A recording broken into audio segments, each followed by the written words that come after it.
Cześć wszystkim! Kservo wysłał mi propozycję, abym narysowała pracę widzów. Widziałam też, że Sami robiła taką serię, dlatego postanowiłam spróbować zrobić to w moim stylu. Poprosiłam na mojej grupie na Facebooku Widzorożce Rosikowej, żebyście wysłali mi swoje własne prace, które podobają Wam się najbardziej i dostałam chyba, nie wiem, z 1500 rysunków ponad, że aż mi się zaczął wieszać Facebook. Pierwsza wybrana praca należy do Kservo, pomysłodawcy całej tej akcji, i odtwarzając ten obrazek starałam się, żeby był on jak najbardziej podobny do oryginału, czyli ta sama poza postaci, te same kolory, ogólnie, żeby cały pomysł był po prostu przedstawiony w moim stylu. Ogólnie cały ten odcinek polega na tym, żeby odtworzyć niemal idealnie rysunki, tylko po prostu przedstawić je w swoim stylu i nie po to, żeby porównać, czyja praca wyszła lepiej, czyja praca wyszła gorzej, bo nie można w ogóle rozpatrywać tego w ten sposób. Nikt nie powinien tak porównywać tworów artystycznych. Nie! Musicie pamiętać, że twórczość każdej osoby nosi ślady jej upodobań i osobowości, dlatego pracę każdego artysty trzeba rozpatrywać indywidualnie. Bo wiecie, sztuka ma w sobie coś więcej niż tylko estetykę, ma więcej głębi, bo nie chodzi o to, kto jest bardziej zaawansowanym rysownikiem, tylko według mnie najważniejsze jest, kto ma najfajniejszy pomysł. To właśnie w ten sposób zawsze oceniam pracę, czy są one według mnie dobre, czy nie. Właśnie na podstawie tego, czy są oryginalne, czy mają dobry pomysł, fajną kompozycję. I właśnie pod tym względem wybierałam pracę do dzisiejszego odcinka. Jeśli chodzi o grafikę wykonaną przez Kservo, to najbardziej podoba mi się klimat tego obrazka. Jest taki lekko senny, tajemniczy. Myślę, że to dlatego, że cała ta praca jest w odcieniach fioletu. Ale dodatkowo uwielbiam, kiedy tło zamyka się w figurze geometrycznej, bo to dodaje takiego ładu, no nie wiem, to jest taki bardzo przyjemne dla oka. Oryginał jest digitalowy, czyli tworzony na komputerze, ale ja czuję, że ostatnio najbardziej charakterystyczne dla mnie jest malowanie akwarelami, dlatego postanowiłam właśnie stworzyć moją wersję akwarelową. Macie tutaj porównanie, żeby sprawdzić, czy udało mi się uchwycić podobieństwo.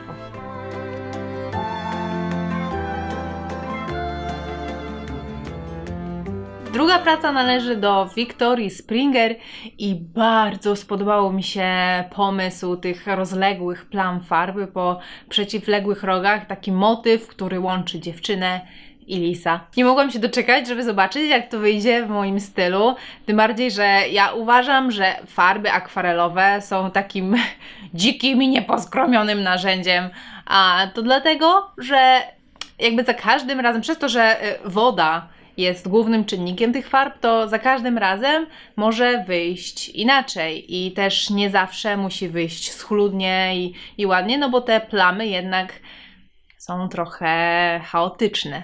Bardzo podoba mi się też tutaj zestawienie pomarańczowego i niebieskiego.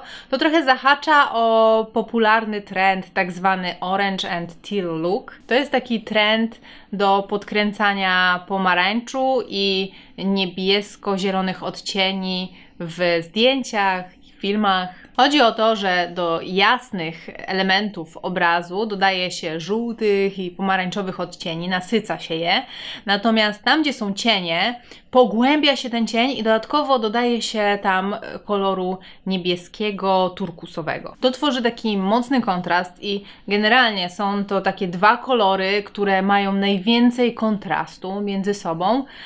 Dlatego kiedy widzimy to na zdjęciach, filmach, obrazach, to właśnie ten efekt dodaje głębi i takiej soczystości. Więcej o tym możecie się dowiedzieć w filmie, który macie podlinkowany tu na górze i też w opisie.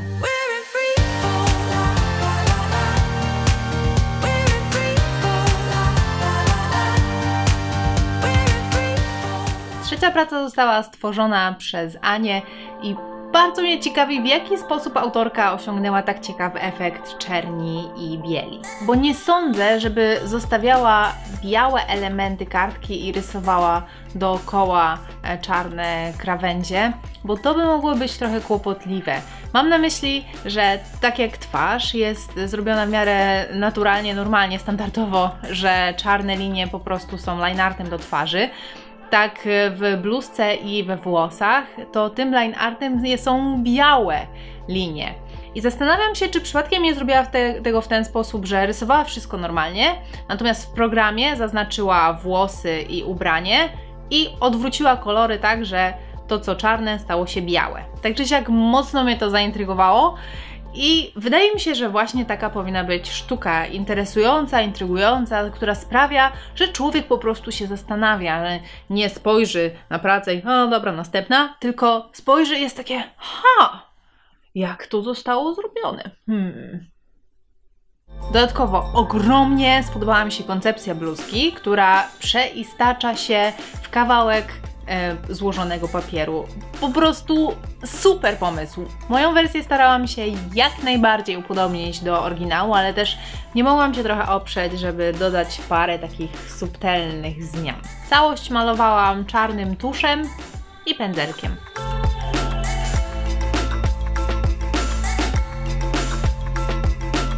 Czwarta z grafik należy do Ani Kopek.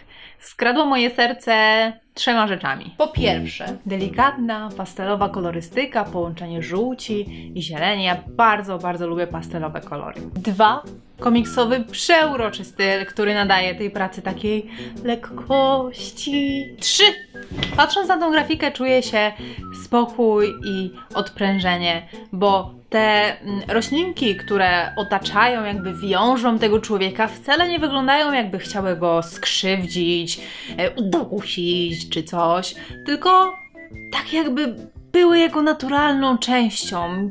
Taka naturalność właśnie bije z tego i on jest taki jest spokojny, że to wszystko, to że on jest tutaj owinięty tym, to jest wszystko celowe i on się z tym czuje wspaniale. Wiedziałam na pewno, że mój styl nie odda tej lekkości, ponieważ ja lubuję się w czarnych liniach, które są właśnie dość ciężkie. Często też cieniuję czarnymi kreskami, co również dodaje takiego jakby ciężaru do obrazków. Dlatego postanowiłam ugryźć ten temat od troszeczkę innej strony, żeby ten nastrój był nieco inny. Mianowicie, żeby moje roślinki symbolizowały raczej takie właśnie jakieś uwiązanie, problemy, a postać pomimo tego wszystkiego i tak jest spokojna, wie, że wszystko będzie dobrze, więc tak naprawdę nie przejmuje się tym, że tutaj coś tam go spowija. Nie, to nie jest ważne. Tak wyglądają w zestawieniu obie te prace, niby takie same, a jednak zupełnie różne.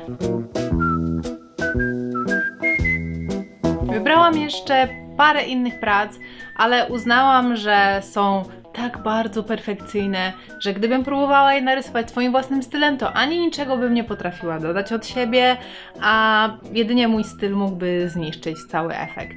I czasem tak jest, że jedne prace działają na wyobraźnię, że człowiek ma ochotę to przedstawić po swojemu, że chciałby coś dodać, coś zmienić, to po prostu ta sztuka go pobudza w jakiś sposób. Natomiast czasami są też takie prace, które mają tak fajną kompozycję, tak ciekawy pomysł, są tak oryginalne, że nie warto po prostu nawet tego ruszać. Nie, po prostu nie.